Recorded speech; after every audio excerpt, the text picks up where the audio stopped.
Every year, it seems that our summers are getting hotter and drier than the last. And as we're experiencing these heat waves and droughts, it's putting a lot of strain on our gardens. And so I wanted to take you through 5 different things you can do to protect your garden from a heat wave or a drought. What's up? My name is Bree from Urban Gardening Canada, and I garden in Ottawa Zone 5. If you've ever been to Ottawa in the summer, you know that it can get extremely hot here. We regularly see temperatures of 40 degrees without any wind. So I wanted to take you through different ways that you can protect your garden so it won't experience the stress of high heats or of droughts, and that way you can make sure that you're building a stronger garden year after year. So the first one is really simple. If you are growing a garden in pots, just move your pots from sunny areas into the shade. So if you are going to be experiencing a heat wave that is only going to last a few days or a week, just move those pots into shade. But if you're experiencing a prolonged heat wave, put your pots in a place where they get morning sunshine and afternoon shade, or else move them into the shade in the afternoon so that way they get access to sunlight without the strain of the hottest parts of the day. If you are growing in a raised bed like I am, or in the ground and you obviously can't move your garden into the shade, the next best thing you could do is put up shade cloth. And so similar to having frost cloth or insect netting on your plant, if you build hoops over top of your garden, you can buy shade cloth that comes in different thicknesses that you could put over top of your garden. And so if you are going through a week-long heat wave or a prolonged heat wave, you can actually just keep that shade cloth up all the time. One thing that you do have to remember with shade cloth is that rain won't be able to get through it. So if it rains, that garden won't be getting the same amount of watering that the rest of your gardens are getting. So you do want to make sure that you water accordingly to that schedule. Number 3 is to keep your garden well weeded. And the reason for this is that weeds use up water. They use up both nutrients and water to grow. And so your plants will be competing with the weeds for that little bit of water that you do have. So maintaining a garden that is well weeded means that all of the moisture in the soil will go directly to your plants and not to any other plants that are unwanted in your garden.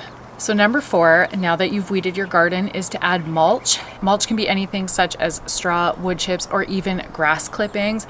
And so the reason that you want to add mulch to your garden beds is because it keeps the soil cooler, which means that water will evaporate slower. And when it does rain or you do water your plants, the soil will stay wet for longer, feeding your plants water for longer because the evaporation is a lot lower. And the added benefit of mulch is as it breaks down, it feeds the soil and adds extra nutrients into your soil for next year.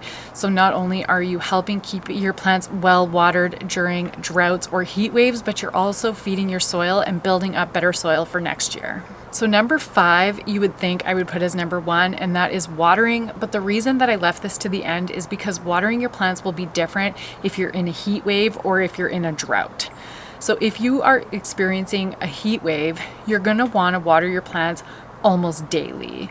So if you're talking temperatures that are 40 degrees or above and you are growing in pots, you're going to want to water your plants up to 2 times a day, and you're going to water your raised beds or in-ground every single day until the heat wave has passed. And so when it comes to watering, you do want to water in the morning. The reason for this is that the temperatures are cooler, the sun isn't as strong, and it allows your plants enough time to take up the water before the heat of the day comes, and for any additional water to evaporate, so this way it doesn't transfer any diseases or viruses to your plants. You want to avoid watering in the middle of the day. Even if your plants are looking really sad, a lot of times what's happening is that your plants can't take up water as fast as it's evaporating out of their leaves. So it doesn't mean that they don't have enough water, it just means it's hot.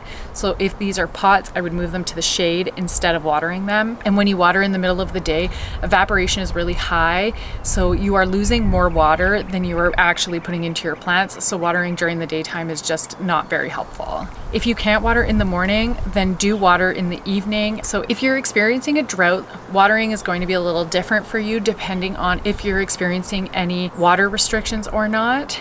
So if you are experiencing water restrictions, then water your garden according to what your city or county is allowing you to do. The other option is to take advantage of rain barrels. If you experience a drought in the summertime, but rainfall in the spring is more normal, invest in a rain barrel.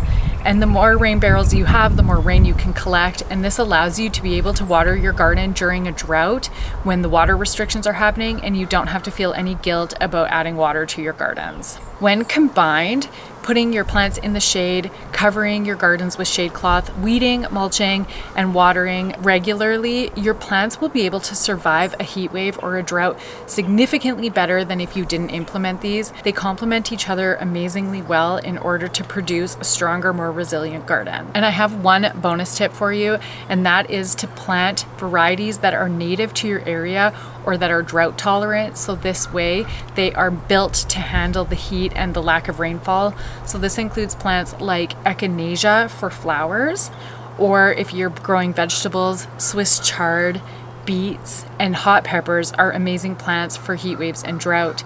Swiss chard is amazingly well to handle droughts because of the way that the stems are. They hold a lot of water in them.